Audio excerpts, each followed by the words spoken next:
Aku selingkuh karena kamu miskin, katanya. Tamparannya menghancurkan sisa harga diriku. Tanpa ia tahu, hari itu segalanya tentang hidupnya akan runtuh. Sebelum mulai ceritanya, komen dulu kalian dari kota atau negara mana. Aku pengen tahu. Jangan lupa like, subscribe, dan aktifkan lonceng, supaya channel ini makin berkembang. Pagi itu, Vika terbangun sebelum matahari benar-benar naik. Dinding rumah kontrakan mereka masih dingin. Catnya mulai kusam di beberapa sudut, tapi Vika sudah hafal setiap retaknya. Ia bangun dengan perasaan yang sama seperti hari-hari sebelumnya. Ada beban tipis di dada, bukan karena lelah fisik, melainkan karena kata-kata yang semalam kembali terngiang di kepalanya. Kamu itu harusnya bisa bantu lebih banyak. Ucapan Ardi tidak disertai bentakan.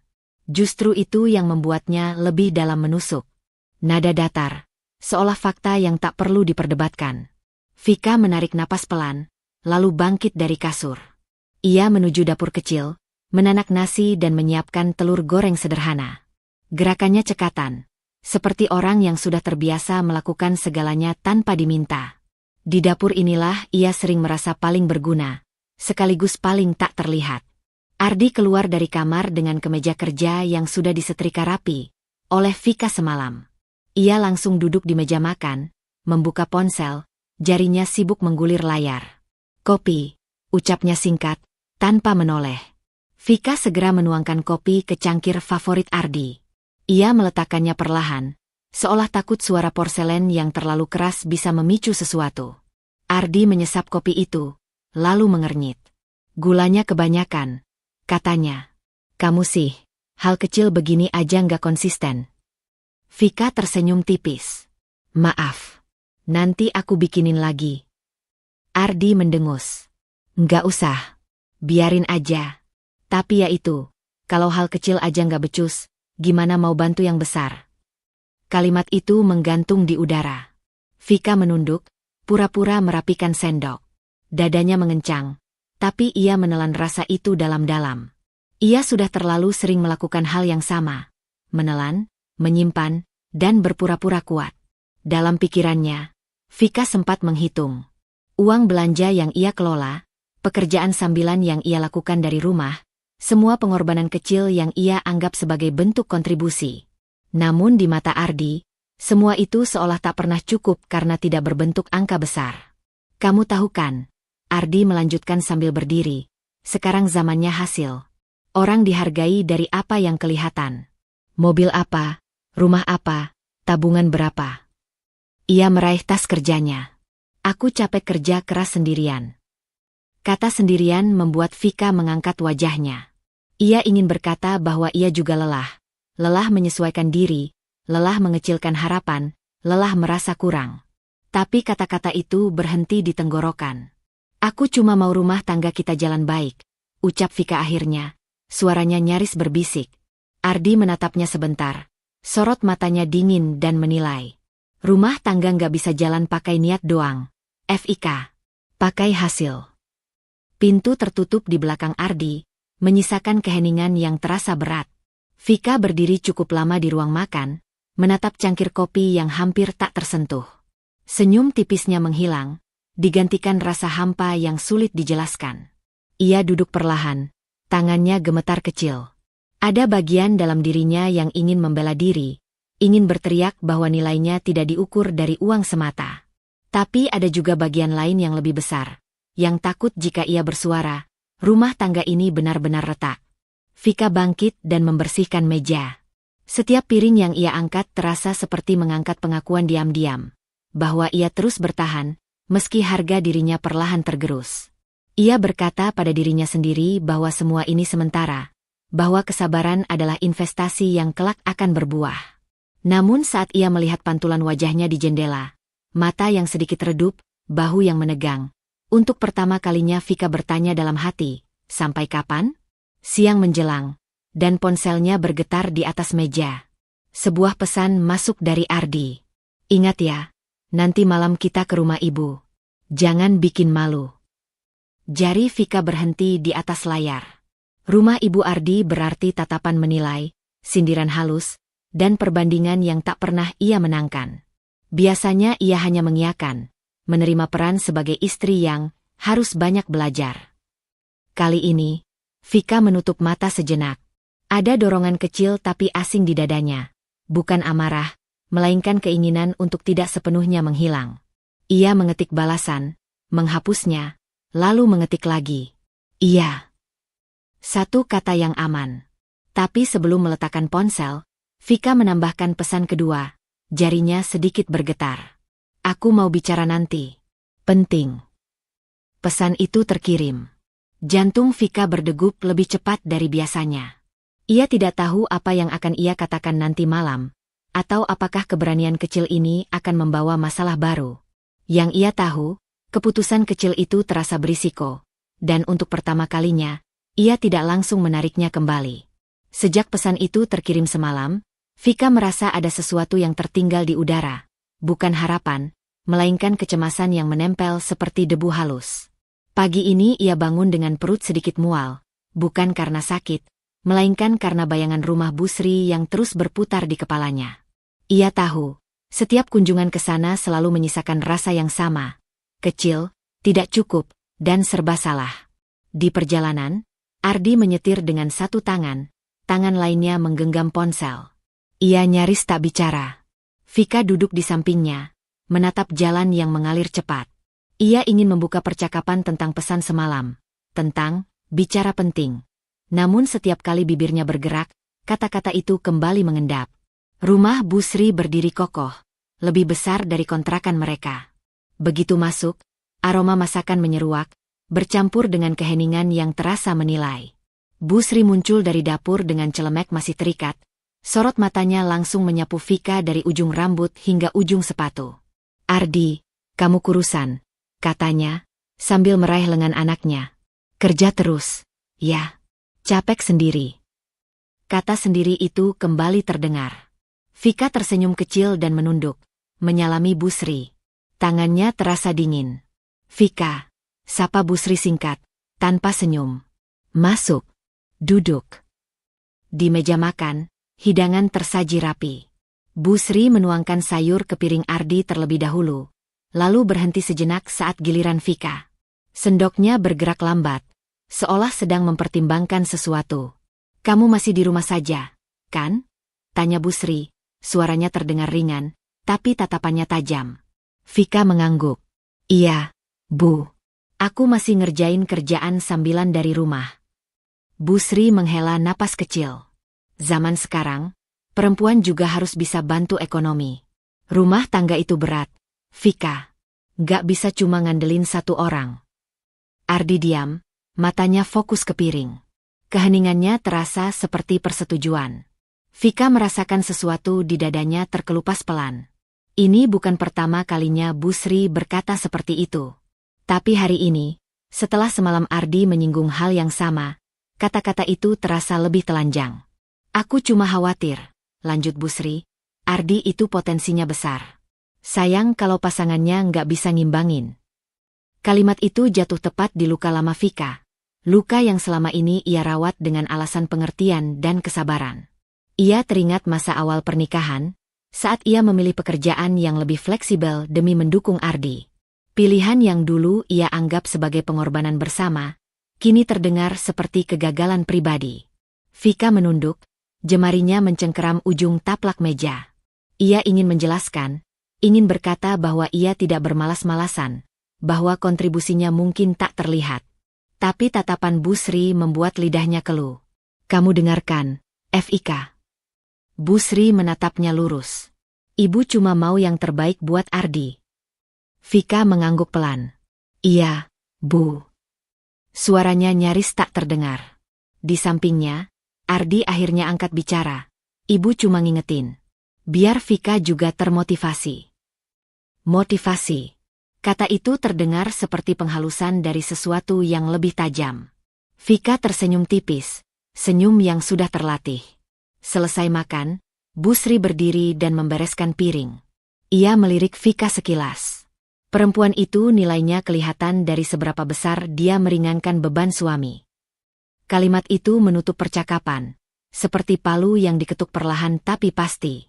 Vika berdiri membantu, tangannya bergerak otomatis. Di dapur, suara piring beradu terdengar lebih keras dari biasanya. Saat mereka pamit, Bu Sri memeluk Ardi erat.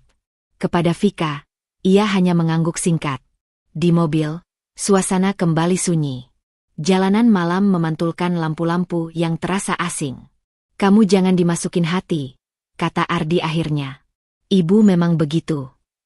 Vika menoleh. Ada dorongan kuat untuk berkata, "Lalu kamu bagaimana?" Tapi ia menahan diri. Ia tahu, jika ia berbicara sekarang, ia akan dianggap berlebihan. "Aku ngerti," jawabnya pelan. Namun di dalam dirinya, ada sesuatu yang berubah. Bukan kemarahan, melainkan kesadaran pahit bahwa diamnya selama ini justru membuat orang lain merasa berhak mengukur nilainya. Sesampainya di rumah, Vika masuk kamar lebih dulu. Ia duduk di tepi kasur, menatap lantai. Luka lama tentang harga diri itu kembali terbuka. Lebih lebar, lebih perih, karena kini bukan hanya Ardi yang memandangnya kurang, tapi juga keluarganya. Ponselnya bergetar. Pesan dari Lila masuk, menanyakan kabarnya. Vika menatap layar lama, lalu mengetik satu kalimat, menghapusnya, dan akhirnya menutup ponsel tanpa membalas. Ia memilih diam lagi. Tapi kali ini, diam itu terasa seperti keputusan berisiko, karena ia sadar, setiap kali ia memilih menahan suara, ada bagian dari dirinya yang semakin terkikis, dan ia tidak tahu berapa lama lagi ia bisa bertahan. Diam yang dipilih Vika malam itu tidak membawanya pada ketenangan. Justru sebaliknya, keheningan terasa seperti gema panjang dari kata-kata Bu Sri yang terus berulang di kepalanya. Pagi ini, Vika bangun dengan mata sedikit sembab, bukan karena menangis, melainkan karena kurang tidur. Ada kegelisahan yang tidak kunjung surut, seolah dadanya terus ditekan oleh sesuatu yang tak terlihat. Ardi sudah siap berangkat kerja ketika Vika keluar dari kamar. Ia berdiri di depan cermin, merapikan kerah kemejanya dengan gerakan cepat. Tidak ada sapaan pagi, tidak ada pertukaran pandang. Vika memperhatikan punggung suaminya, merasa jarak di antara mereka semakin jelas meski berada di ruang yang sama. "Aku bikinin sarapan," ucap Vika pelan, lebih sebagai usaha menjaga rutinitas daripada menawarkan perhatian. "Enggak usah," jawab Ardi singkat. "Aku buru-buru." Nada suaranya datar, bahkan lebih dingin dari hari-hari sebelumnya. Ardi meraih tas dan langsung melangkah keluar. Pintu tertutup tanpa menunggu balasan. Vika berdiri terpaku beberapa detik, lalu menarik napas panjang. Ada bagian kecil dalam dirinya yang merasa ditolak, bukan hanya sebagai istri, tapi sebagai manusia yang ingin diperhatikan. Siang harinya, Vika memutuskan keluar rumah. Ia menghubungi Lila dan meminta bertemu. Ajakan itu biasanya jarang ia lakukan, tapi hari ini ia merasa perlu berada di dekat seseorang yang tidak menilainya dari angka. Mereka bertemu di sebuah kedai kecil yang sederhana, tempat yang sering mereka kunjungi sejak sebelum Vika menikah. Begitu melihat Vika duduk, Lila langsung menangkap sesuatu yang berbeda. Cara Vika memegang cangkir, caranya menghindari kontak mata, semuanya terlalu dikenal. "Kamu kelihatan capek," kata Lila, tanpa basa-basi. Nada suaranya lembut, tapi tegas. Vika tersenyum tipis. "Biasa." Lila menghela napas. "Itu bukan wajah biasa." "Ada apa sama Ardi?" Nama itu membuat bahu Vika sedikit menegang. Ia menunduk, memandangi permukaan kopi yang mulai dingin. Dia lagi banyak kerjaan. "Fik." Lila mencondongkan badan, suaranya diturunkan. "Aku mungkin bukan orang paling paham rumah tangga, tapi aku tahu kalau seseorang mulai menjauh. Dan Ardi kelihatan makin dingin sama kamu." Kata-kata itu terasa seperti konfirmasi dari sesuatu yang selama ini Vika coba sangkal. Ia mengaduk kopinya pelan, mencari jeda. "Dia capek," ulang Vika, seolah meyakinkan dirinya sendiri. "Capek nggak bikin orang merendahkan," balas Lila. "Kamu sadar nggak? Kamu sekarang selalu nyari alasan buat dia." Vika terdiam. Ia ingin membantah, tapi kata-kata itu terlalu tepat. Lila melanjutkan, "Aku cuma mau kamu hati-hati. Jangan sampai kamu terlalu lama diam sampai lupa rasanya dihargai." Kalimat itu menusuk lebih dalam dari sindiran Bu Sri. Karena kali ini, yang berbicara adalah orang yang mengenalnya, yang tahu bagaimana Vika dulu berani dan penuh keyakinan. Sore itu, Vika pulang dengan perasaan bercampur. Ada dorongan kecil dalam dirinya untuk tidak lagi menelan semuanya sendirian. Ketika Ardi pulang malam hari, Vika sudah menunggunya di ruang tengah. Televisi menyala tanpa suara. "Kamu pulang malam lagi," kata Vika. Suaranya berusaha tetap tenang. Ardi melepas sepatu dengan gerakan kasar. "Kenapa?" "Aku cuma mau tahu. Akhir-akhir ini kamu kelihatan." "Kelihatan apa?" potong Ardi cepat. Vika menarik napas. "Kelihatan jauh." Kalimat itu membuat Ardi berhenti. Ia menoleh, alisnya mengernyit. "Kamu mulai aneh-aneh lagi." "Aku cuma nanya," jawab Vika. "Aku istrimu." "Dan aku suamimu yang capek," suara Ardi meninggi. "Kamu pikir aku pulang malam itu buat senang-senang?" Nada tinggi itu membuat Vika mundur setengah langkah. Jantungnya berdegup lebih cepat. Ini pertama kalinya Ardi berbicara sekeras itu padanya. Bukan teriakan, tapi cukup untuk membuat udara terasa tegang. "Aku nggak nuduh," kata Vika, lebih pelan. "Aku cuma pengin kita ngobrol." "Ngobrol apa?" Ardi tertawa pendek, tanpa humor. "Setiap kali kita ngobrol, ujung-ujungnya kamu ngerasa tersinggung."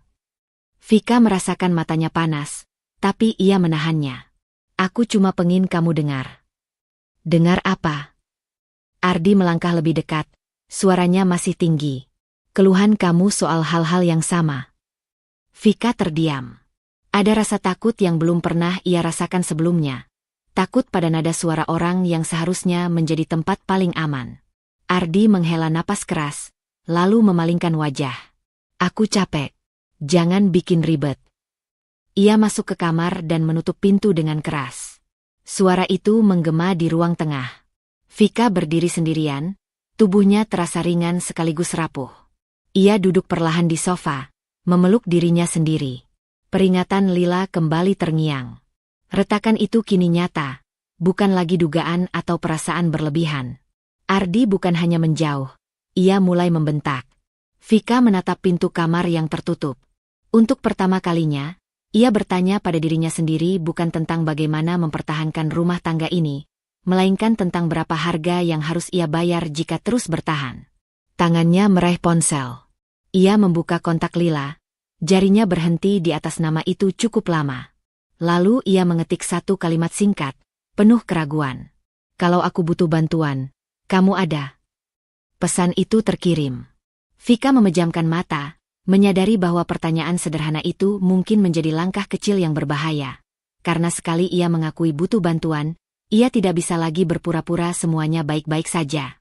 Pesan yang Vika kirim pada Lila semalam belum sempat ia sesali, tapi keberadaannya membuat tidur Vika terpotong-potong. Ia terbangun beberapa kali dengan jantung berdebar.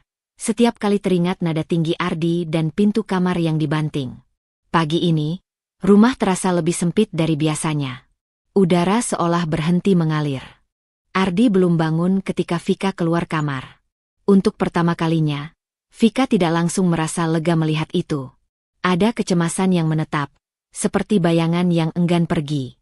Ia menyiapkan sarapan seadanya, pikirannya melayang pada satu pertanyaan yang tak kunjung ia ucapkan. Kalau aku bicara lagi, apa yang akan terjadi? Ponsel Ardi tergeletak di meja makan. Layar menyala karena sebuah notifikasi masuk. Vika tidak berniat melihatnya. Ia tahu betul batas yang selama ini ia jaga. Namun nama yang muncul di layar membuat langkahnya terhenti. Nara. Jarinya membeku di udara. Itu bukan nama rekan kerja yang pernah Ardi sebutkan. Bukan pula nama keluarga. Vika berdiri cukup lama, menatap layar yang kembali menggelap. Ada dorongan untuk menjauh, mengabaikan, berpura-pura tidak melihat apapun. Tapi rasa penasaran yang bercampur takut menahannya di tempat. Ia menyentuh layar ponsel itu. Bukan untuk membuka pesan, katanya pada diri sendiri, hanya untuk mematikannya. Namun layar kembali menyala, dan sebaris kalimat singkat muncul sebagai pratinjau. Aku kangen. Semalam kamu nggak bilang apa-apa. Vika merasakan sesuatu runtuh di dalam dadanya. Tangannya bergetar, napasnya tertahan. Ia tidak membuka percakapan itu lebih jauh, Tapi kalimat pendek itu sudah cukup untuk menggeser dunia yang selama ini ia pertahankan dengan susah payah. Langkah kaki terdengar dari kamar. Vika tersentak, segera meletakkan ponsel itu kembali ke tempat semula, seolah benda itu panas dan berbahaya. Ardi keluar dengan wajah kusut, matanya langsung menangkap Vika yang berdiri terlalu dekat dengan meja. "Kamu ngapain?" tanyanya cepat. "Ponsel kamu bunyi," jawab Vika jujur, meski suaranya terdengar asing di telinganya sendiri. Ardi mendekat dan mengambil ponsel itu. Sekilas, ekspresi di wajahnya berubah, bukan terkejut, melainkan waspada. Ia membaca cepat, lalu mengunci layar. "Kamu buka?" tanyanya. Nada suaranya rendah. "Enggak," Vika menggeleng. "Tapi aku lihat namanya. Nara." Hening jatuh di antara mereka. Ardi menghela napas panjang, lalu tertawa kecil, tawa yang tidak sampai ke matanya. "Serius, Fika?" katanya. "Kamu mulai curiga tanpa alasan." Pesannya. Vika berhenti, berusaha menjaga suaranya tetap stabil. Kedengarannya nggak biasa. Ardi menyandarkan punggung ke meja. "Itu cuma teman. Kamu jangan lebay." "Teman bilang kangen?" Vika bertanya, kali ini tanpa bisa menahan getar di suaranya. Wajah Ardi mengeras. "Kamu ini kenapa sih? Sejak kapan kamu jadi begini?" Vika membuka mulut untuk menjawab, tapi Ardi lebih dulu melanjutkan. Suaranya meninggi sedikit. "Kamu tahu masalah kamu apa? Kamu terlalu miskin mental." Kalimat itu jatuh seperti tamparan, lebih keras dari nada tinggi sebelumnya. Vika membeku. "Miskin mental?" ulang Vika pelan. "Iya." Ardi menatapnya tajam. Sedikit-sedikit mikir yang aneh. Sedikit-sedikit ngerasa nggak aman. "Itu capek, Fika."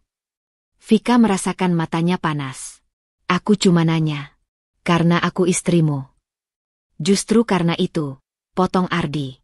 "Harusnya kamu percaya. Tapi kamu nggak punya kapasitas buat itu. Kamu terlalu fokus sama perasaan kamu sendiri." Kata-kata itu memutarbalikkan segalanya. Vika merasa seolah posisinya dipindahkan. Dari orang yang bertanya menjadi orang yang disalahkan. Dari istri menjadi sumber masalah. "Aku nggak bermaksud nuduh." Vika mencoba lagi, suaranya semakin pelan. "Aku cuma butuh kejelasan." "Kejelasan apa?" Ardi mengibaskan tangan. "Semua ada di kepala kamu. Kamu terlalu kecil buat ngerti dunia di luar." Ucapan itu menusuk tepat ke luka yang selama ini ia sembunyikan. Perasaan tidak cukup, tidak setara. Vika menunduk, dadanya sesak.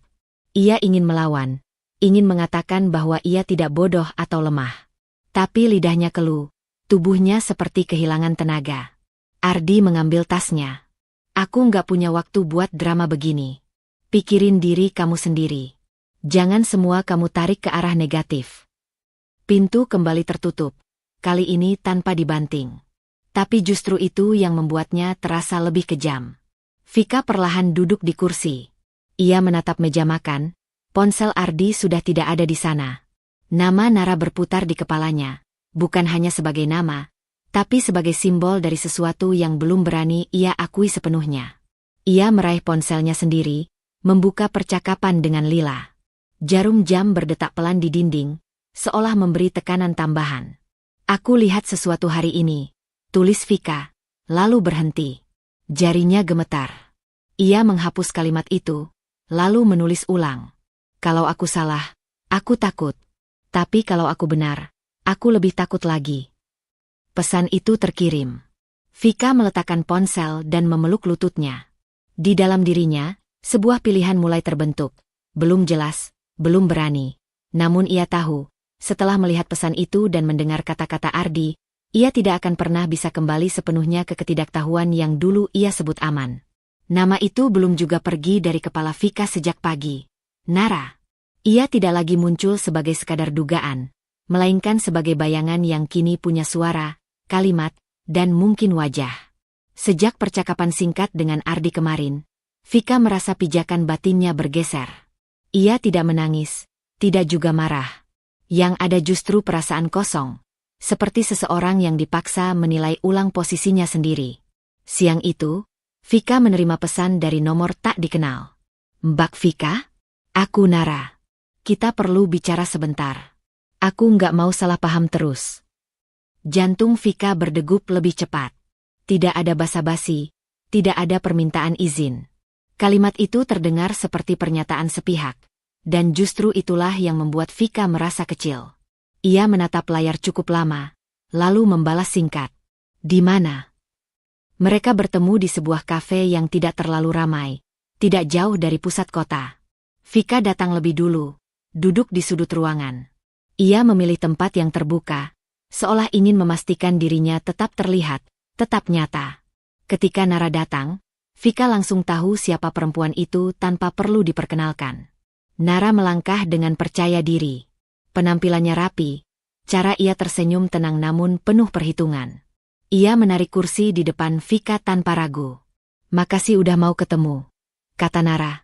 Nada suaranya datar, hampir ramah. Aku nggak mau kita saling nebak-nebak. Vika mengangguk pelan. Ia memperhatikan setiap gerak-gerik Nara, bukan dengan iri, melainkan dengan perasaan aneh, seperti sedang melihat cermin yang memantulkan sesuatu yang bukan dirinya. Kamu tahu aku istrinya Ardi, ujar Vika akhirnya. Nara tersenyum tipis. Iya, justru karena itu aku kesini. Kalimat itu membuat dada Vika mengencang. Nara melanjutkan, aku nggak mau kelihatan seperti orang yang sembunyi-sembunyi. Ardi juga nggak suka hal-hal yang nggak jelas. Ardi juga nggak suka. Seolah mereka berada di satu sisi yang sama. Kamu mau apa? Tanya Vika. Suaranya tetap terkendali meski jantungnya berdetak kencang. Nara mencondongkan badan sedikit. Aku cuma mau jujur. Ardi nyaman sama aku. Dia ngerasa didengar, dihargai. Vika menelan ludah. Itu alasan kamu menemui aku? Sebagian, jawab Nara. Sebagian lagi karena aku rasa kamu perlu tahu posisi kamu sekarang. Posisi. Kata itu berputar di kepala Vika, mengiris perlahan. Kamu tahu, lanjut Nara, kadang hubungan itu berubah.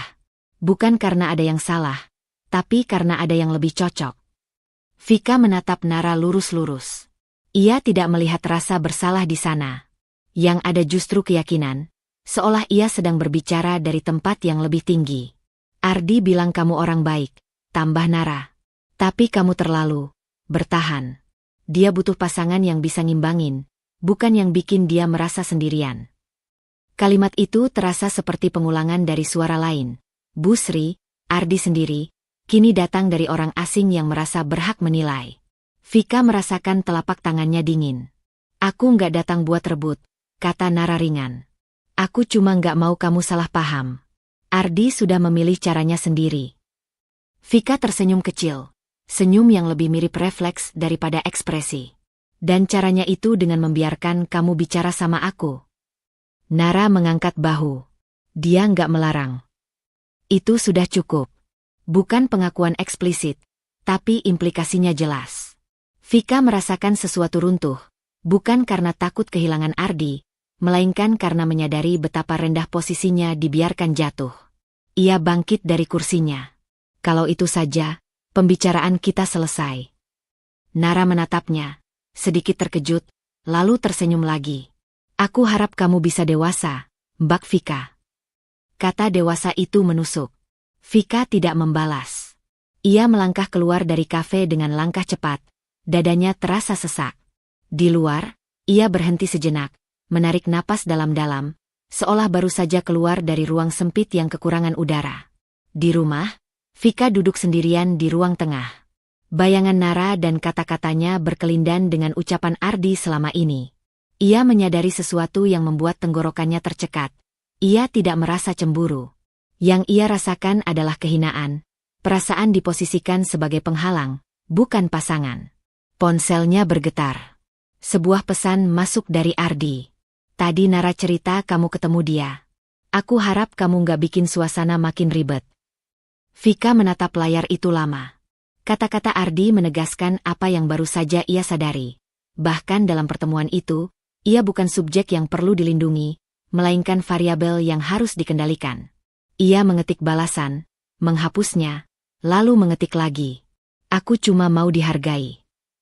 Pesan itu terkirim. Jantung Vika berdegup kencang. Ia tahu kalimat itu bisa memicu sesuatu yang lebih besar. Sesuatu yang belum siap ia hadapi sepenuhnya. Tapi untuk pertama kalinya, Vika tidak menarik ucapannya kembali. Meski ia sadar, harga dari keberanian kecil itu mungkin jauh lebih mahal dari yang ia bayangkan. Pesan yang Vika kirim pada Ardi semalam masih belum dibalas. Pagi itu, ia terbangun dengan dada terasa berat, seolah ada beban yang sengaja diletakkan tepat di atas napasnya. Kalimat "aku cuma mau dihargai" terus terngiang, bukan sebagai tuntutan, melainkan sebagai pengakuan yang akhirnya keluar dari mulutnya sendiri. Pengakuan yang kini membuatnya cemas akan akibatnya. Ardi pulang lebih awal dari biasanya siang itu. Tanpa senyum, tanpa basa-basi, ia berdiri di ambang pintu sambil berkata singkat, pakai baju yang rapi. "Kita ke rumah ibu." Nada suaranya tidak membuka ruang untuk bertanya. Vika mengangguk, meski perutnya langsung melilit. Ia tahu, ini bukan kunjungan biasa. Ini adalah panggilan. Di rumah Busri, suasana terasa berbeda sejak awal. Tidak ada sapaan hangat, tidak ada tanya kabar. Busri duduk tegak di ruang tamu. Kedua tangannya terlipat di pangkuan, sorot matanya tajam dan siap menghakimi. Ardi duduk di sebelahnya, diam, seolah menyerahkan panggung sepenuhnya pada ibunya. "Kamu bikin masalah apa lagi?" tanya Busri tanpa pembuka. Vika terkejut. "Aku cuma apa?" potong Busri cepat. Ardi pulang ke sini dengan kepala penuh. "Kamu pikir rumah tangga itu tempat meluapkan perasaan gak jelas?" Vika menoleh ke Ardi, berharap ada pembelaan, atau setidaknya tanda bahwa ia tidak sendirian. Tapi Ardi menunduk, lalu berkata datar, "Aku capek, Bu." Kalimat itu seperti vonis. Busri mengangguk, seolah mendapat pembenaran. "Kamu dengar sendiri, kan?" Busri menatap Vika lurus. "Anakku kerja banting tulang. Kamu tinggal di rumah, masih sempat bikin ribut." Vika merasakan telinganya berdengung. "Bu, aku nggak pernah bermaksud bikin ribut. Aku cuma pengen bicara baik-baik sama Ardi." "Bicara baik-baik?" Busri tertawa pendek. "Bicara itu ada waktunya. Ada tempatnya. Bukan setiap kamu merasa nggak nyaman." Nada merendahkan itu mengingatkan Vika pada pertemuannya dengan Nara, perempuan yang bahkan bukan bagian dari keluarganya, tapi berani menentukan posisinya. Kini, tekanan itu datang dari ibu mertua yang seharusnya menjadi penyeimbang, bukan penekan. "Kamu itu harus tahu diri," lanjut Busri, suaranya dingin. "Kamu menikah dengan Ardi, bukan sebaliknya. Jangan bikin dia merasa salah hanya karena kamu merasa kurang." Kata kurang menggantung berat di udara. Vika menunduk, jemarinya saling menggenggam erat. Ia merasa diperas dari dua arah, oleh suami yang menolak mendengar, dan oleh ibu mertua yang menutup semua kemungkinan pembelaan. "Bu," Vika mencoba lagi, suaranya bergetar tapi jelas. "Aku cuma minta dihargai." Busri berdiri. Gerakannya tegas, penuh otoritas. "Dihargai itu datang kalau kamu pantas dihargai." Kalimat itu menghantam Vika lebih keras dari yang ia duga. Bukan karena kejamnya, tapi karena diucapkan dengan keyakinan penuh. Seolah harga diri memang sesuatu yang harus dibuktikan, bukan dimiliki. Ardi akhirnya berdiri juga. "Sudah, Bu. Nggak usah diperpanjang." Tapi kata-kata itu tidak diarahkan untuk membela Vika. Justru sebaliknya, Ardi menoleh padanya. "Kamu dengar sendiri kan? Jangan kebawa perasaan terus." Vika mengangguk pelan. Tubuhnya terasa ringan, seperti kehilangan pegangan. Di dalam dirinya, ada suara kecil yang mulai bertanya, "Kalau ini bukan rumah, lalu di mana?" Mereka pulang dalam keheningan. Di mobil, Ardi berkata singkat, "Aku harap kamu bisa belajar menempatkan diri." Menempatkan diri. Seolah selama ini Vika berada di posisi yang salah, bukan di pernikahan yang timpang. Sesampainya di rumah, Vika masuk kamar dan menutup pintu perlahan. Ia duduk di lantai, punggungnya bersandar pada ranjang. Tidak ada air mata, tidak ada amarah. Yang ada hanya kesadaran dingin yang merayap pelan. Ia tidak lagi punya tempat aman. Rumah ini, yang ia jaga dan rawat, tidak memberinya perlindungan. Suaminya tidak berdiri di sisinya. Ibu mertuanya tidak melihatnya sebagai manusia utuh. Bahkan suaranya sendiri kini terasa seperti kesalahan. Ponselnya bergetar. Pesan dari Lila masuk. Kamu nggak apa-apa? Aku kepikiran. Vika menatap layar itu lama. Untuk pertama kalinya, ia merasa lebih aman pada pesan singkat dari luar rumah daripada kata-kata di dalamnya. Ia mengetik balasan singkat. Aku butuh tempat buat berpikir. Pesan itu terkirim. Jantungnya berdegup cepat. Ia belum tahu kemana harus pergi, atau apa yang akan ia lakukan. Tapi satu hal mulai jelas di kepalanya. Bertahan dalam diam bukan lagi bentuk kesabaran, melainkan cara perlahan menghapus dirinya sendiri. Kalimat aku butuh tempat buat berpikir yang Vika kirim pada Lila belum terjawab hingga pagi. Ia duduk di tepi ranjang dengan pakaian yang sama sejak semalam, merasa asing di kamar yang selama ini ia sebut rumah. Kesadaran bahwa ia tidak lagi punya tempat aman membuat setiap sudut terasa dingin. Bahkan cahaya matahari yang masuk dari celah gorden tidak membawa kehangatan, hanya menyoroti betapa sepinya ia berdiri di tengah hidupnya sendiri. Ardi pulang lebih malam dari biasanya. Ia masuk tanpa salam, meletakkan tas di kursi, lalu berdiri di tengah ruang tamu seolah sudah menyiapkan satu keputusan. Vika keluar dari kamar perlahan. Ia tidak lagi berharap pada nada suara yang lembut. Ia hanya ingin kejelasan. Kita harus ngomong, kata Ardi. Tidak ada emosi, hanya ketegasan yang membuat perut Vika melilit. Vika mengangguk. Ia duduk di sofa, menjaga jarak. Tangannya saling menggenggam, mencoba menahan gemetar yang semakin sulit disembunyikan. Ardi berdiri, menyandarkan punggung ke dinding. Aku nggak mau ini berlarut-larut. Kita dewasa. Kita harus realistis. Kata realistis kembali muncul, seperti mantra pembenaran. Vika menatap Ardi tanpa menyela. Aku nggak akan munafik, lanjut Ardi. Aku memang dekat sama Nara. Napas Vika tercekat. Ia sudah menduga, tapi mendengar pengakuan itu secara langsung tetap terasa seperti jatuh dari ketinggian. Dan, tanya Vika pelan. Dan aku nggak mau ini jadi skandal, kata Ardi cepat. Nama aku dipertaruhkan. Pekerjaan, relasi, semua. Ia melangkah sedikit lebih dekat. Kamu istriku. Kamu tahu betapa pentingnya citra. Vika merasakan kepalanya berdenyut. Jadi kamu mau aku apa? Ardi menarik napas, seolah hendak mengatakan sesuatu yang wajar. Terima saja. Kita jalan seperti biasa. Kamu di rumah, aku urus-urusan di luar. Nara tahu batas. Kata-kata itu membuat Vika menegakkan tubuhnya. Batas yang mana? Batas yang gak bikin kamu kelihatan bodoh, jawab Ardi tanpa ragu. Selama kamu diam, semua orang baik-baik saja. Vika menatap suaminya lama. Ada ketakutan di dadanya, tapi juga kejernihan yang baru. Kamu minta aku mengorbankan diri aku sendiri. Jangan lebay, potong Ardi.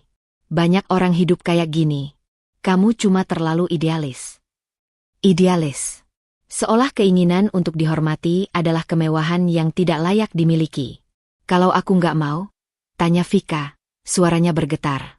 Ardi menghela napas keras. Kamu mau apa? Cerai? Kamu pikir hidup kamu bakal lebih mudah? Kalimat itu menghantam tepat pada ketakutan terdalam Vika. Ia terdiam. Ardi melanjutkan, nada suaranya menekan. Kamu mau kemana? Dengan apa? Kamu pikir dunia akan nunggu kamu siap? Vika merasakan dadanya sesak. Bayangan hidup sendiri muncul. Tagihan, sepi, tatapan orang-orang. Semua ketakutan yang selama ini membuatnya bertahan kini dihadirkan Ardi sebagai senjata. Aku nggak bilang kita pisah, kata Ardi lebih tenang, seolah murah hati. Aku cuma minta kamu dewasa. Terima kenyataan. Vika menunduk. Ada bagian dalam dirinya yang ingin berteriak bahwa ini bukan kenyataan yang ia pilih. Tapi ada juga bagian lain yang gemetar membayangkan melangkah sendirian. Ardi meraih jaketnya. Pikirin baik-baik. Jangan ambil keputusan emosional. Pintu tertutup, meninggalkan Vika sendirian dengan pikirannya yang berisik. Ia duduk lama, menatap lantai. Kata-kata Ardi terus berputar, menekan, membentuk gambaran masa depan yang menakutkan. Ia berdiri dan berjalan ke depan cermin. Wajah yang menatapnya tampak pucat. Mata itu bukan mata perempuan yang cemburu, melainkan mata seseorang yang dipaksa memilih antara harga diri dan rasa aman semu. Vika duduk kembali di sofa, meraih ponselnya. Pesan dari Lila akhirnya masuk. Aku ada. Kalau kamu mau datang, pintuku kebuka. Air mata yang sejak tadi ia tahan akhirnya jatuh. Bukan karena kehilangan Ardi, tapi karena menyadari betapa ia selama ini bertahan pada ketakutan. Ia mengetik balasan perlahan. Kalau aku pergi, aku takut nggak bisa balik. Pesan itu terkirim. Jantung Vika berdegup kencang. Untuk pertama kalinya, ia benar-benar mempertimbangkan berpisah, bukan sebagai ancaman, melainkan sebagai kemungkinan nyata. Dan ketakutan itu, alih-alih menghentikannya, justru membuatnya sadar bahwa keputusan apapun yang ia ambil nanti akan mengubah hidupnya selamanya. Ketakutan yang Vika tuliskan pada Lila semalam tidak menghilang saat pagi datang. Justru sebaliknya, rasa itu mengendap lebih dalam, bercampur dengan sesuatu yang baru, kelelahan. Ia duduk di ruang tamu dengan tas kecil di sampingnya, menunggu. Rumah terasa sunyi, terlalu sunyi untuk disebut tempat pulang. Ketika pintu terbuka dan Lila masuk dengan wajah khawatir, Vika baru menyadari betapa lama ia menahan semuanya sendirian. Kamu yakin mau keluar rumah? Tanya Lila pelan. Vika mengangguk. Aku cuma mau tahu, kalau aku berdiri sendiri, aku berdiri di mana? Lila tidak banyak bertanya. Ia hanya menepuk bahu Vika sebentar sebelum mengajaknya pergi. Di dalam mobil, suasana hening, tapi bukan hening yang menekan. Ada ruang bernapas yang selama ini Vika rindukan. Mereka berhenti di sebuah kantor kecil di pinggir kota. Tidak megah, tapi rapi dan tenang. Lila menoleh sebelum turun. Reno orangnya lugas. Dia nggak akan nyuruh kamu apa-apa. Dia cuma jelasin pilihan. Pilihan. Kata itu membuat dada Vika berdebar. Selama ini, hidupnya terasa seperti lorong sempit tanpa pintu samping. Di dalam, seorang pria menyambut mereka dengan sikap tenang. Saya Reno, katanya sambil menjabat tangan Vika. Lila bilang kamu perlu bicara. Nada bicaranya tidak menghakimi, tidak pula terlalu empatik. Vika duduk dan untuk beberapa detik hanya menatap meja di depannya, mengumpulkan keberanian. Aku istri Ardi, ucap Vika akhirnya. Dan aku sedang dipaksa menerima sesuatu yang aku nggak sanggup terima. Reno mengangguk, memberi isyarat agar Vika melanjutkan. Tidak ada interupsi, tidak ada ekspresi terkejut. Hanya perhatian penuh yang membuat Vika merasa suaranya punya tempat. Aku diminta diam, kata Vika. Demi citra. Reno menyandarkan tubuhnya sedikit ke belakang. Diam itu pilihan. Tapi penting buat tahu, pilihan itu ada konsekuensinya. Vika menelan ludah. Kalau aku nggak diam. Kamu punya hak untuk menolak, jawab Reno tenang. Sebagai istri, kamu punya hak atas perlindungan, rasa aman, dan martabat. Kata martabat membuat mata Vika berkaca-kaca. Selama ini, kata itu terasa asing dalam pernikahannya. Aku nggak punya banyak, lanjut Vika cepat, seolah perlu membela diri. Aku nggak kerja tetap. Rumah ini. Bukan soal punya atau tidak, potong Reno lembut. Hukum tidak menilai istri dari penghasilannya. Kalimat itu sederhana, tapi dampaknya besar. Vika terdiam. Untuk pertama kalinya, ia mendengar seseorang menyatakan hal itu tanpa embel-embel syarat. Reno menjelaskan dengan bahasa yang mudah dipahami. Ia tidak menyebut pasal atau istilah rumit, hanya skenario. Apa yang bisa Vika lakukan jika ia memilih bertahan, dan apa yang terjadi jika ia memilih pergi. Setiap kemungkinan disampaikan tanpa ancaman, tanpa dorongan. Tidak ada keputusan yang ringan, kata Reno. Tapi ada keputusan yang jujur pada diri sendiri. Vika merasakan sesuatu bergeser di dadanya. Bukan keberanian penuh, tapi cahaya kecil yang membuat gelap tidak lagi total. Kalau aku pergi, tanya Vika pelan, apa aku pasti sendirian? Reno menatapnya. Sendirian itu kondisi, tapi tidak selalu berarti kehilangan. Lila yang sejak tadi diam akhirnya bersuara. Kamu nggak harus mutusin apapun hari ini. Vika mengangguk. Ia tahu. Tapi yang berubah adalah cara ia melihat masa depan. Untuk pertama kalinya, Ia tidak lagi melihat jurang, melainkan jalan sempit yang mungkin bisa ia lalui. Sore itu, saat mereka keluar dari kantor, Vika menarik napas panjang. Udara terasa lebih ringan. Ia tahu masalahnya belum selesai, bahkan mungkin akan semakin berat. Tapi kini ia punya peta, meski belum tahu akan melangkah sejauh apa. Ponselnya bergetar. Pesan dari Ardi masuk. "Kamu kemana hari ini?" Vika menatap layar itu lama. Biasanya ia akan menjawab cepat, memberi penjelasan panjang agar tidak memicu kecurigaan. Kali ini, ia mengetik satu kalimat singkat. "Aku urus urusanku." Pesan itu terkirim. Jantung Vika berdegup kencang. Ia tahu balasan itu bisa memicu pertanyaan, bahkan kemarahan. Tapi di balik rasa takut itu, ada sesuatu yang baru tumbuh. Kesadaran bahwa ia berhak memiliki urusan sendiri, dan bahwa jalan keluar yang nyata tidak lagi terasa mustahil. Alasan Ardi atas pesan singkat Vika datang terlambat, tapi dampaknya menghantam lebih keras dari dugaan. Sejak sore itu, rumah terasa seperti menunggu badai. Vika merasakan ketegangan mengendap di setiap sudut, di lantai yang berderit saat diinjak, di jam dinding yang berdetak terlalu keras, di pintu yang seolah bisa terbuka kapan saja dengan amarah di baliknya. Ketika Ardi akhirnya pulang, wajahnya tidak menyimpan lelah, hanya kesal yang belum menemukan sasaran. Ia melempar kunci ke meja tanpa menatap Vika. Jaketnya ditanggalkan dengan gerakan kasar. "Kamu sekarang punya urusan sendiri?" tanyanya dingin. Vika berdiri di dapur, tangan masih memegang lap. Ia mengangguk kecil. "Aku cuma keluar sebentar." "Dengan siapa?" Nada Ardi meninggi satu tingkat, cukup untuk membuat jantung Vika berdegup lebih cepat. "Teman." Ardi tertawa pendek, tanpa humor. "Sekarang kamu pintar jawab singkat." Kata-kata itu menempel seperti tuduhan. Vika menahan diri untuk tidak menjelaskan panjang lebar seperti biasa. Ia teringat suara Reno yang tenang, tentang hak dan pilihan. Tapi mengingatnya di hadapan Ardi terasa berbeda, lebih sulit, lebih berisiko. Ponsel Ardi bergetar di atas meja. Ia melirik layar sekilas, lalu mengangkatnya dan berjalan menjauh. Vika tidak berniat mendengar, namun suara Ardi meninggi, menembus jarak. "Aku tahu," katanya tajam. "Bukan sekarang." Hening sejenak, lalu suara yang lebih ditekan. "Jangan paksa aku." Vika memejamkan mata. Ia tidak perlu mendengar nama itu untuk tahu siapa di seberang. Nara. Perempuan yang kini bukan lagi bayangan, melainkan tekanan nyata yang merembes ke rumahnya. Di sisi lain kota, Nara duduk dengan punggung tegak, rahangnya mengeras. "Sampai kapan?" desaknya melalui sambungan telepon. "Aku nggak mau jadi rahasia selamanya.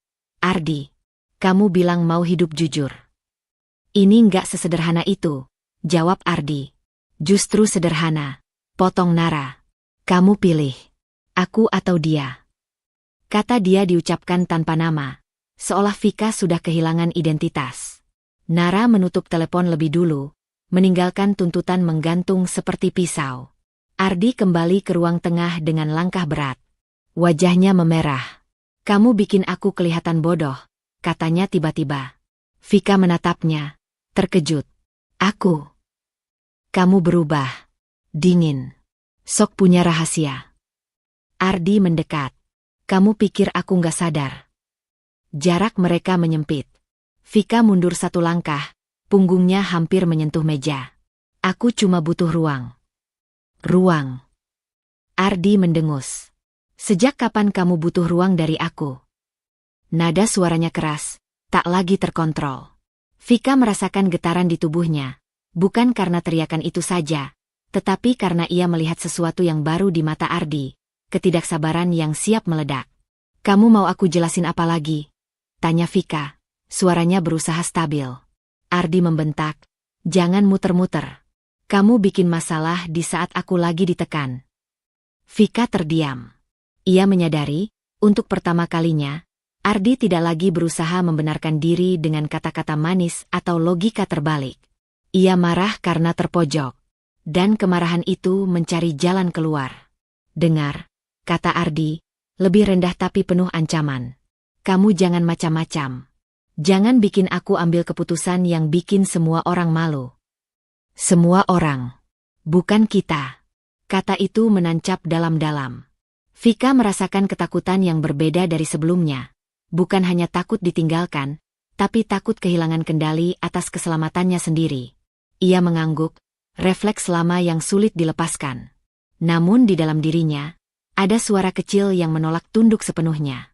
Ketika Ardi berbalik pergi ke kamar, membanting pintu, Vika berdiri terpaku, napasnya terengah.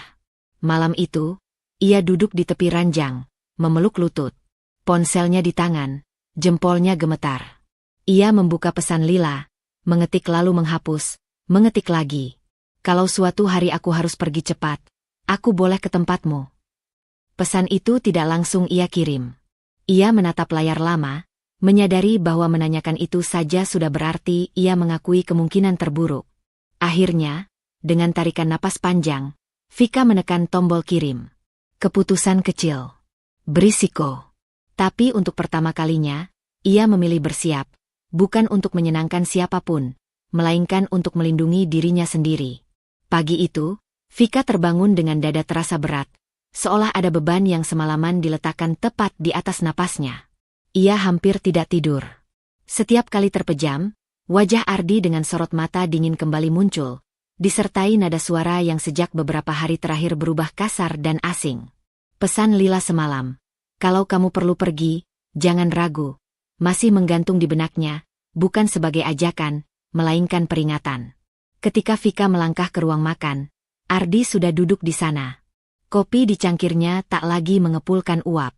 Wajahnya kaku, seperti seseorang yang telah memantapkan niat untuk menyerang, bukan berbicara. Kita selesaikan sekarang, kata Ardi tanpa menoleh.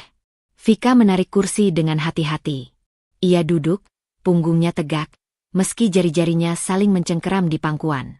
Ada bagian dalam dirinya yang ingin lari, tapi ada pula yang menuntutnya bertahan. Setidaknya kali ini, ia ingin mendengar semuanya sampai tuntas. Apa yang mau kamu selesaikan? Tanya Vika pelan. Ardi menatapnya tajam, seolah kesabaran sudah lama habis. Aku nggak mau pura-pura lagi. Aku selingkuh. Kalimat itu jatuh tanpa peringatan, tanpa nada bersalah. Vika merasakan dadanya mengencang. Dunia seakan menyempit, tapi ia tidak menangis.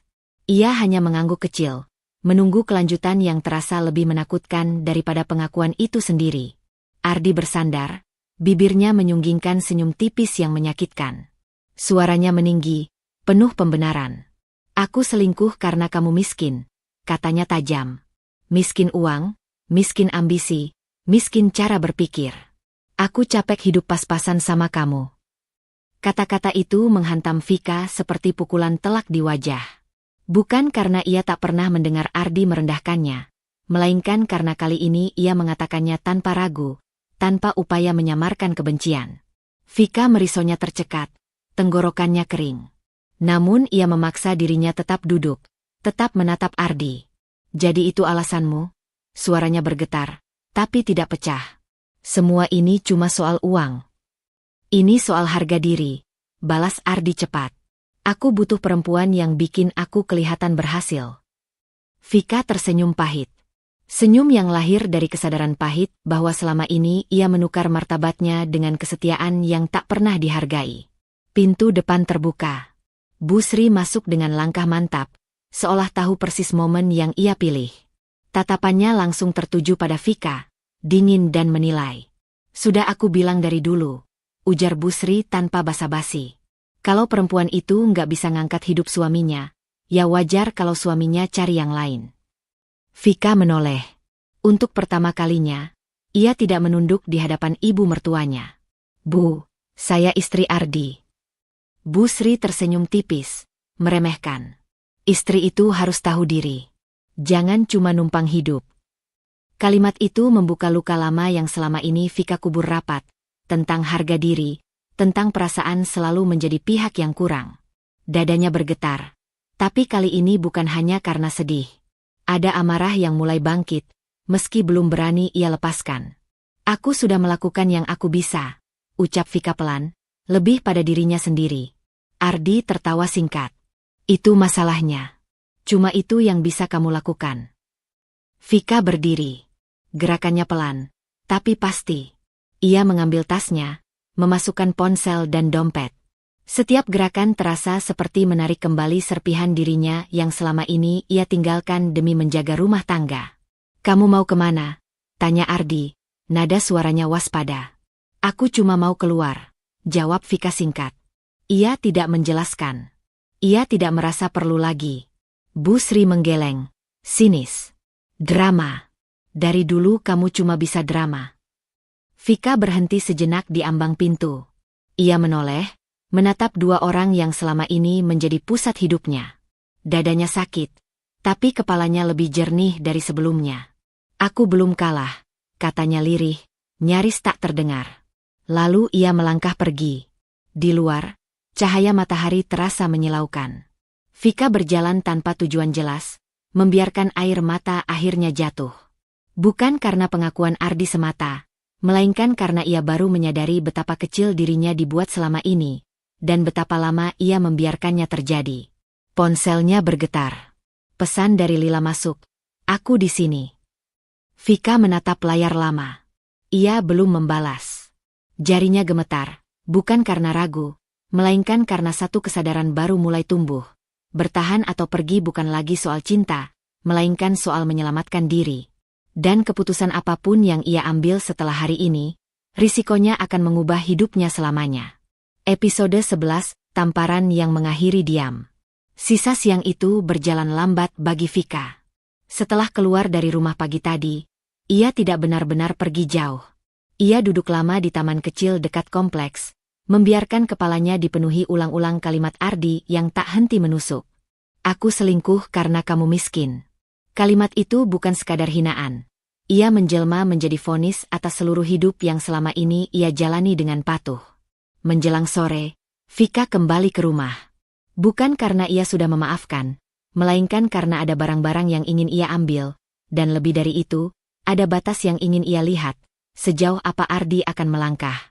Rumah itu menyambutnya dengan udara panas dan sunyi yang tegang, seolah tahu pertengkaran belum selesai. Ardi sedang menelepon ketika Vika masuk. Nada suaranya tinggi, penuh pembelaan. "Jangan dengerin omongan dia," katanya tajam. "Aku yang tanggung jawab." Vika berhenti di ambang ruang tengah. Ia tidak berniat menguping, tapi nama yang keluar dari mulut Ardi membuat langkahnya tertahan. "Nara nggak salah apa-apa," lanjut Ardi. "Dia cuma jujur sama perasaannya." Telepon ditutup dengan hentakan. Ardi menoleh dan melihat Vika berdiri di sana. Sorot matanya langsung berubah, defensif, marah, dan seolah mencari alasan untuk menyerang lebih dulu. "Kamu dengar-dengar lagi?" tuduhnya. Vika menarik napas dalam. "Aku dengar namaku disebut barusan." Ardi mendengus. "Kamu selalu bikin masalah. Nara sampai tertekan karena kamu." Kalimat itu membuat Vika melangkah maju. Ada getaran di dadanya, bukan tangis, melainkan sesuatu yang lebih keras. "Aku istrimu, Ardi. Yang tertekan itu aku." "Jangan bawa-bawa status," bentak Ardi. "Nara lebih ngerti aku daripada kamu selama ini." Nama itu diucapkan dengan penuh pembelaan, seolah Nara adalah pihak yang harus dilindungi dari Vika. Sesuatu di dalam diri Vika bergeser. Ia merasa asing di rumahnya sendiri. "Aku nggak pernah berniat menyakitimu," ucap Vika, suaranya rendah tapi jelas. "Tapi kamu sudah melakukannya berkali-kali." Ardi melangkah mendekat. Jarak mereka kini terlalu dekat. "Kamu jangan sok jadi korban," katanya. "Kalau kamu dari awal bisa ngimbangin aku, semua ini nggak bakal kejadian." Vika menggeleng pelan. "Ini pilihanmu. Jangan salahkan aku." Kalimat itu seolah menjadi pemicu. Wajah Ardi memerah. Tangannya terangkat cepat, lebih cepat dari kesadaran Vika untuk menghindar. Suara tamparan itu keras, memecah ruangan. Tubuh Vika terhuyung. Pipinya terasa panas, berdenyut. Ia memegang wajahnya, matanya terbelalak, bukan karena sakit semata, melainkan karena realitas yang baru saja terwujud di hadapannya. Ardi berdiri kaku, napasnya memburu. "Jangan pernah hina Nara di depanku," katanya kasar, seolah tamparan itu pembelaan yang sah. Untuk beberapa detik, Vika tidak bergerak. Dunia terasa jauh, Suara Ardi seperti datang dari lorong panjang. Ia perlahan menurunkan tangannya dari pipi. Tidak ada air mata. Tidak ada teriakan. Diamnya kali ini berbeda. Bukan dia menahan, melainkan diam yang mengunci sesuatu di dalam dirinya. Jadi ini batasmu? Tanya Vika pelan. Ardi tidak menjawab. Ia memalingkan wajah, seperti orang yang baru menyadari tindakannya namun terlalu egois untuk menyesal. Langkah kaki terdengar dari arah dapur. Bu Sri muncul, wajahnya tegang. Ia melihat posisi Vika dan Ardi, lalu memandang pipi Vika yang memerah. Ngapain ribut-ribut? Tanyanya. Vika menoleh. Bu, anak ibu menampar saya. Bu Sri terdiam sesaat, lalu menarik napas. Kamu pasti memancing emosi Ardi, katanya akhirnya. Laki-laki itu capek kerja. Kamu jangan cari gara-gara. Kalimat itu menutup pintu terakhir yang tersisa. Vika mengangguk kecil, bukan karena setuju, melainkan karena tidak ada lagi yang perlu diperdebatkan. Ia berbalik menuju kamar, mengambil tas yang tadi pagi belum sempat ia kemasi penuh. Setiap lipatan baju dimasukkan dengan gerakan terkontrol, seolah ia sedang menguatkan keputusan di setiap sentuhan. Ardi mengikuti ke pintu kamar. Kamu jangan lebay. Aku cuma... Vika berhenti dan menatapnya. Tatapannya tenang, terlalu tenang. Tadi itu bukan cuma. Ardi terdiam. Vika melangkah keluar kamar dengan tas di tangan. Bu Sri memandangnya tajam, tapi Vika tidak lagi menunduk. Ia berjalan menuju pintu, jantungnya berdebar keras. Namun langkahnya mantap. Di ambang pintu, ia berhenti sejenak. Bukan untuk pamit, melainkan untuk memastikan dirinya sendiri mendengar keputusan itu jelas di kepalanya. Ia tidak akan kembali menjadi perempuan yang diam demi mempertahankan luka. Ia membuka pintu dan melangkah keluar. Udara malam menyentuh wajahnya yang masih berdenyut. Vika mengeluarkan ponsel, membuka kontak Lila, dan mengetik satu kalimat pendek, kalimat yang menandai titik tanpa balik. Aku datang sekarang. Ia menekan kirim. Dengan itu, diamnya berubah menjadi keputusan batin yang tak bisa ditarik kembali. Malam di rumah Lila berjalan pelan. Vika duduk di tepi sofa, punggungnya bersandar kaku. Tas masih berada di dekat kakinya seolah ia belum sepenuhnya percaya bahwa ia telah pergi. Pipi kirinya masih terasa nyeri, tapi rasa sakit itu kalah oleh denyutan di dadanya. Campuran takut, lega, dan kosong yang belum pernah ia rasakan bersamaan. Lila tidak banyak bicara. Ia hanya menyodorkan segelas air hangat dan duduk di samping Vika, menjaga jarak yang cukup agar Vika tidak merasa didesak. Diam Lila terasa berbeda dari diam Ardi atau Bu Sri. Diam ini memberi ruang. Aku harus telepon ayah, ucap Vika akhirnya, suaranya pelan namun mantap. Lila menoleh. Sekarang? Vika mengangguk. Selama ini, ia selalu menunda. Bukan karena ayahnya jauh atau sulit dihubungi, melainkan karena ia tak ingin terlihat gagal. Ia menekan nomor yang hafal di luar kepala. Jari-jarinya sedikit bergetar. Halo, Kak? Suara Hadi terdengar tenang di seberang, seperti biasa. Vika menutup mata. Satu kata itu hampir membuatnya menangis. Ayah, bisa datang ke sini besok. Tidak ada pertanyaan berlebih. Tidak ada nada panik. Alamatnya kirim. Ayah berangkat pagi. Telepon ditutup. Vika menatap layar ponsel lama. Untuk pertama kalinya, ia merasa tidak sendirian tanpa harus menjelaskan apapun. Keesokan paginya, Vika kembali ke rumah yang dulu ia sebut tempat pulang. Bukan sendirian.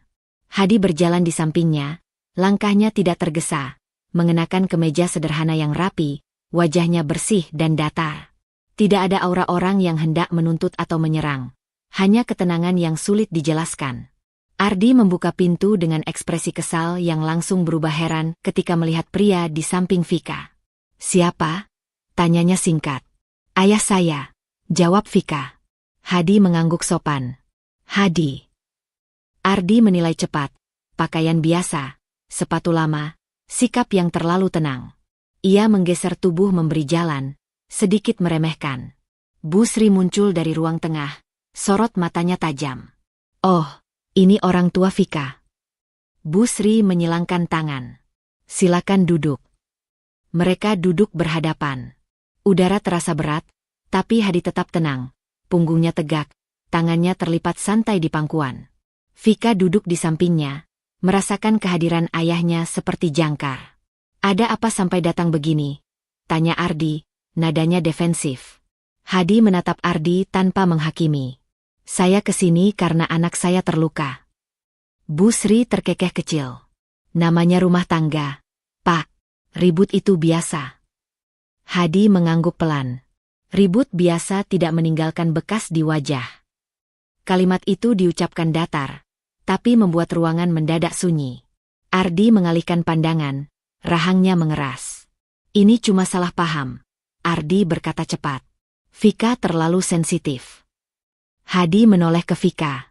Ayah nggak perlu tahu versi siapapun selain kamu. Tapi ayah mau dengar dari mulutmu sendiri. Kamu aman di sini. Pertanyaan itu sederhana, tapi membuat dada Vika sesak. Ia menggeleng pelan. Tidak. Satu kata itu mengubah segalanya. Bu Sri tampak hendak bicara, namun Hadi lebih dulu mengangkat tangan, bukan dengan sikap menggurui, melainkan menenangkan. Kalau begitu, kata Hadi, ayah akan bawa Vika pergi. Ardi tertawa kecil, sinis. Bawa kemana? Mau hidup dari apa? Hadi menatapnya lagi. Tatapan itu tidak tajam, tidak merendahkan, justru membuat Ardi gelisah. Soal hidup, biar ayah yang urus. Tugas kamu seharusnya menjaga, bukan melukai. Ardi ingin membalas, tapi kata-katanya tertahan. Ada sesuatu dari cara Hadi berbicara, tanpa emosi, tanpa pembelaan diri, yang membuat Ardi merasa kecil, seolah semua teriakannya selama ini tak ada artinya. Bu Sri menghela napas keras. Jangan lebay.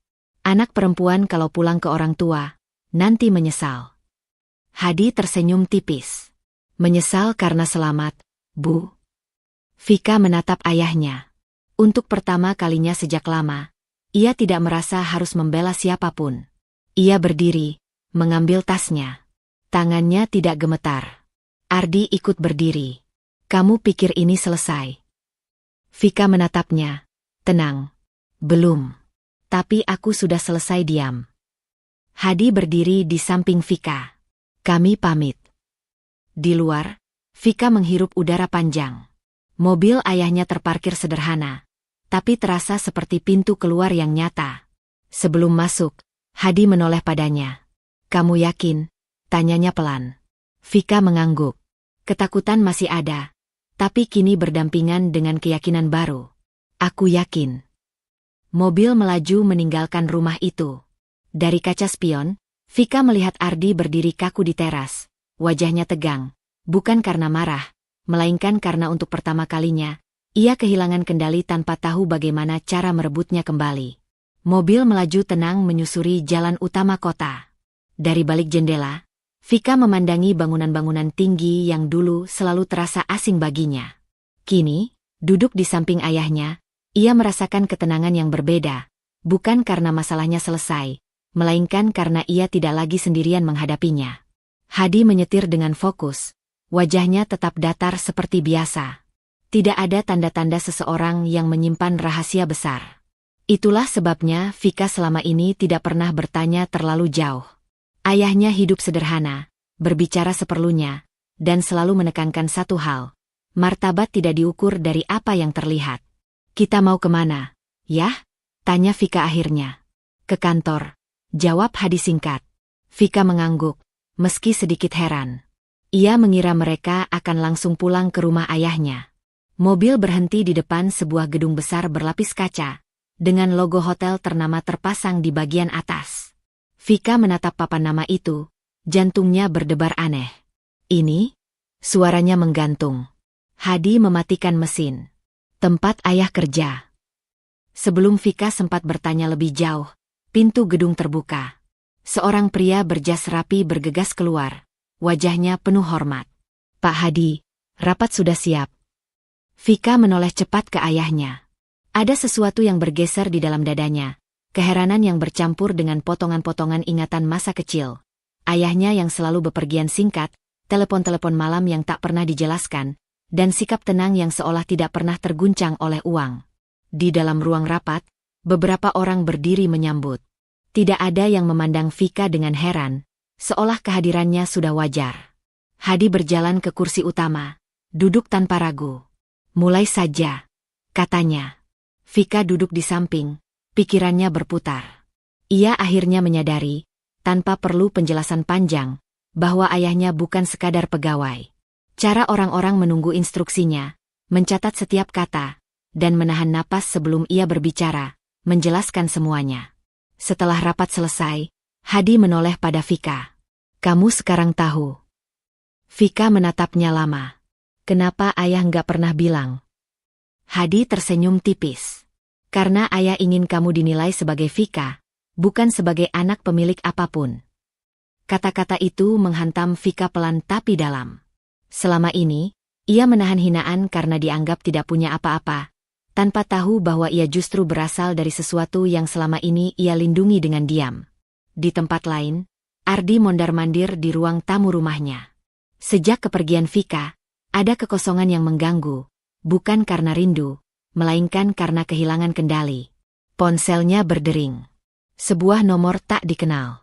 Selamat siang, Pak Ardi. Suara di seberang terdengar profesional.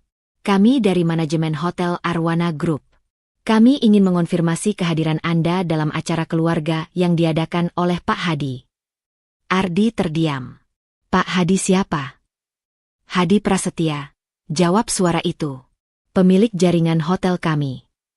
Ponsel hampir terlepas dari tangannya. Tunggu. Hadi? Ayahnya Vika.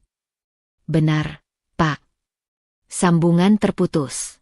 Ardi berdiri terpaku, napasnya memburu.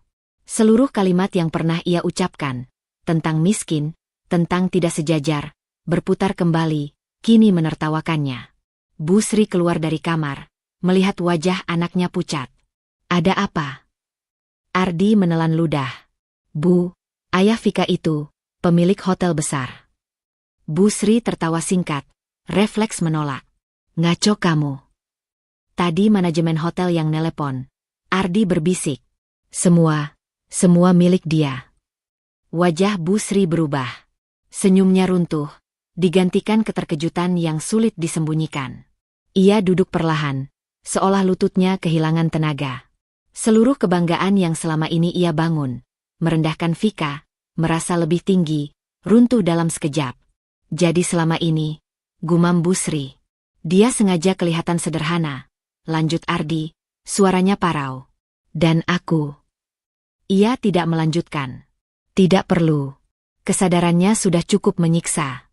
Sore itu, Vika berdiri di balkon hotel, memandangi kota dari ketinggian yang belum pernah ia rasakan. Hadi berdiri di sampingnya, memberi ruang. Kamu marah? Tanya Hadi. Vika menggeleng pelan. Aku cuma sedih. Semua hinaan itu ternyata nggak pernah soal aku. Hadi menatapnya lembut. Kamu tidak salah memilih hidup sederhana. Yang salah adalah orang yang mengukur nilai manusia dengan uang. Ponsel Vika bergetar. Pesan masuk dari Ardi, panjang dan terbata-bata, penuh tanda tanya dan penyesalan yang belum ia pahami sepenuhnya. Vika membaca sekilas, lalu mengunci layar. Dadanya terasa sesak, bukan karena takut, melainkan karena ia tahu apa yang akan datang. Rahasia telah terbuka. Kesombongan telah runtuh. Dan kini, ia berdiri di persimpangan yang lebih berbahaya. Konfrontasi yang tak bisa lagi dihindari, dengan posisi yang sepenuhnya berubah. Pagi itu, Vika duduk di ruang tunggu kantor hukum dengan punggung tegak dan tangan terlipat rapi di pangkuan. Jantungnya berdegup teratur, bukan karena ragu, melainkan karena ia sedang menahan emosi agar tidak meluap. Semalam, pesan-pesan Ardi kembali datang, panjang dan berputar, penuh permohonan yang terlambat. Vika membacanya tanpa menjawab. Setiap kata terasa asing, seolah ditulis oleh orang yang baru sadar setelah segalanya runtuh. Pintu kaca terbuka. Reno keluar, mengenakan kemeja sederhana dan map tipis di tangan. Tatapannya tenang, profesional, tanpa menggurui. Semua sudah siap, katanya. Kita ajukan hari ini. Vika mengangguk. Ia berdiri, langkahnya mantap mengikuti Reno masuk ke ruang konsultasi. Di meja, berkas-berkas tersusun rapi, bukti pesan, catatan kejadian, laporan medis tentang memar di pipinya yang sudah memudar. Setiap lembar kertas terasa seperti serpihan hidup yang selama ini ia kumpulkan diam-diam. "Kamu yakin?" tanya Reno sekali lagi. Suaranya rendah, memastikan pilihan ini benar-benar milik Vika. Vika menatap berkas itu, lalu menatap lurus. "Aku yakin."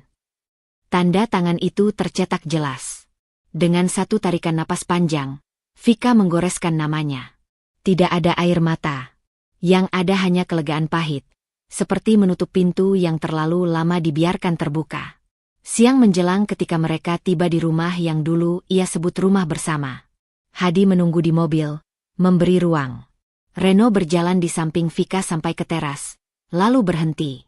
"Aku tunggu di luar," katanya. "Kalau perlu, panggil." Vika mengangguk. Ia memutar gagang pintu dan masuk. Ardi ada di ruang tengah, duduk gelisah. Wajahnya tampak lelah, bukan karena bekerja, melainkan karena terkejut oleh kenyataan yang datang bertubi-tubi. Ketika melihat Vika, ia berdiri terlalu cepat.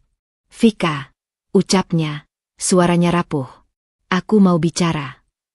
Vika menaruh tas di meja, lalu mengeluarkan map tipis berisi salinan berkas. "Aku juga."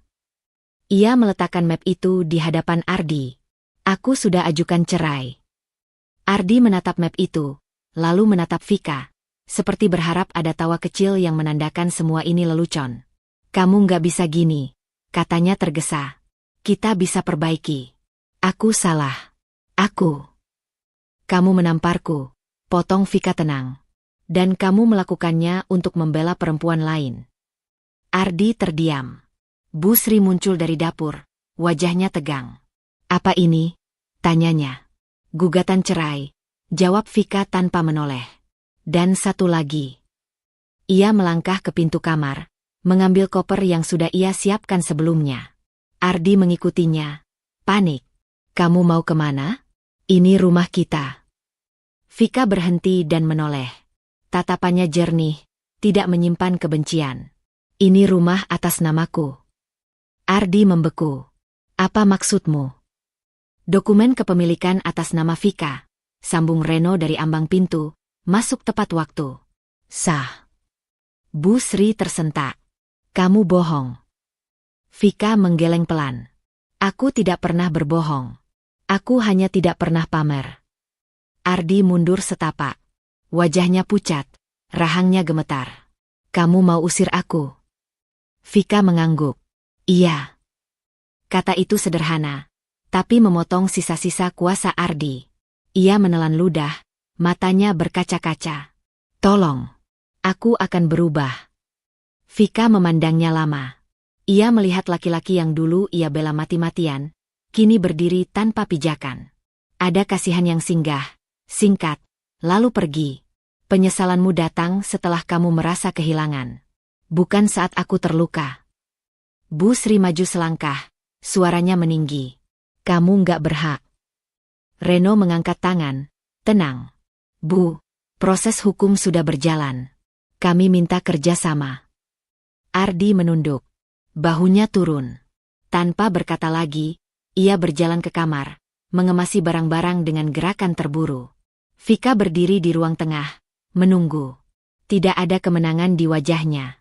Yang ada hanya keheningan yang akhirnya adil. Beberapa menit kemudian, Ardi keluar dengan koper. Ia berhenti di depan Vika. "Aku benar-benar menyesal." Vika membuka pintu. Angin siang masuk, membawa suara jalanan. "Aku tahu," katanya pelan. "Dan itu tidak lagi cukup." Ardi melangkah keluar. Bu Sri menyusul, wajahnya keras menahan malu. Pintu tertutup. Vika bersandar sesaat, menghembuskan napas panjang. Reno menatapnya. "Kamu baik-baik saja?" Vika mengangguk, meski dadanya bergetar. "Aku akan baik." Di luar, Hadi tersenyum kecil saat Vika mendekat. "Kamu berani," katanya. Vika menatap rumah itu. Bekas, kenangan, luka, lalu memutar kunci. Keputusan kecil, berisiko, namun tegas. Ia mengganti kunci hari itu juga. Saat pintu terkunci, Vika tahu satu hal. Ini belum selesai sepenuhnya. Proses hukum masih panjang. Emosi masih bergelombang. Namun untuk pertama kalinya, arah hidupnya berada di tangannya sendiri. Pagi datang dengan sunyi yang berbeda. Rumah terasa lengang, bukan karena kehilangan, melainkan karena tidak lagi dipenuhi ketegangan. Vika berdiri di ruang tengah, memandang pintu yang kemarin ia kunci dengan tangan sendiri. Jejak koper Ardi sudah lama hilang, namun dampaknya masih bergaung di dadanya, bukan sebagai luka yang menganga, melainkan bekas yang mulai mengering. Ia merapikan meja, menyusun kembali benda-benda kecil yang dulu kerap ia singkirkan demi menghindari konflik. Setiap sentuhan adalah pernyataan diam. Ia kembali menguasai ruangnya. Ponselnya bergetar.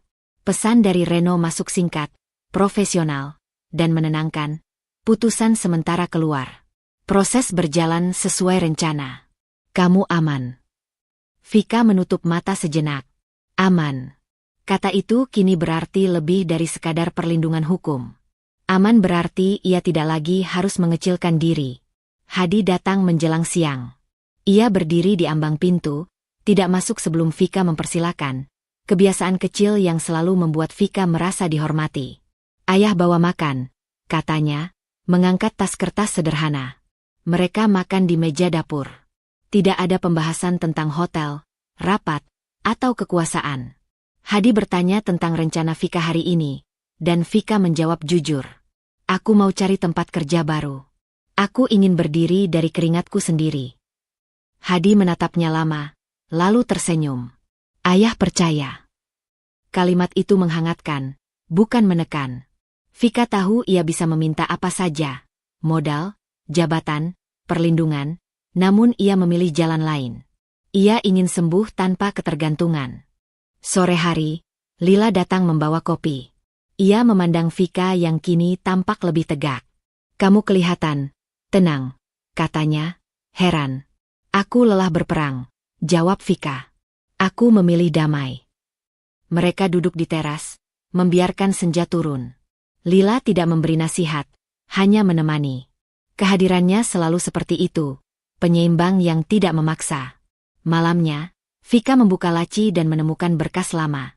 Catatan-catatan kecil tentang mimpi yang pernah ia tunda. Kursus yang ingin ia ambil. Usaha kecil yang dulu dianggap tak sepadan. Ia mengeluarkan satu lembar dan menempelkannya di dinding. Bukan sebagai target besar, melainkan pengingat, ia berhak bercita-cita tanpa dihina. Ponselnya kembali bergetar. Nomor Ardi. Vika menatap layar lama. Dulu, panggilan itu selalu membuatnya siaga. Kini, ia mengangkat dengan napas tenang. Aku minta maaf. Suara Ardi terdengar patah. Aku benar-benar salah.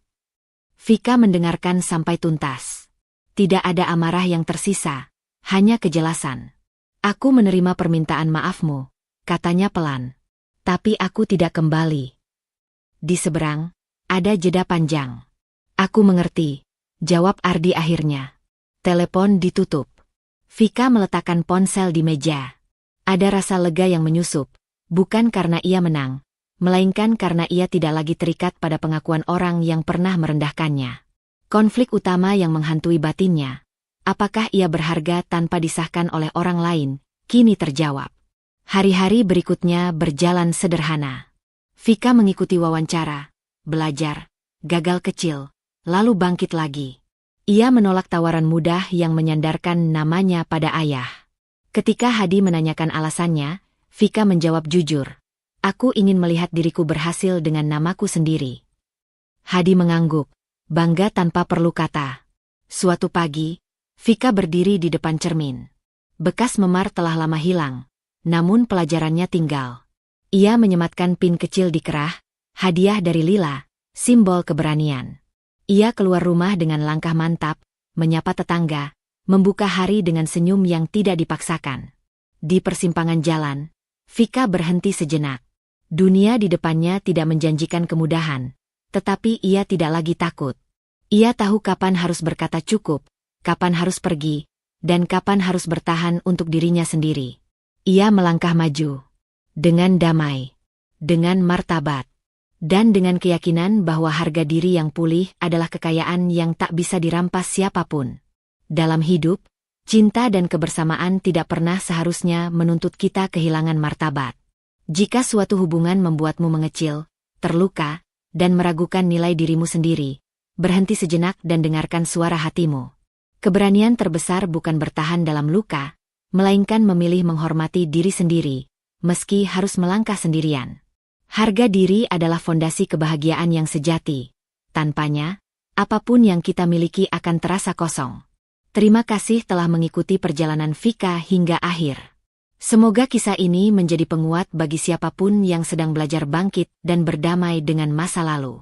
Sampai bertemu di cerita berikutnya. Tetap jaga hati, rawat keberanian, dan jangan pernah meremehkan nilai dirimu sendiri.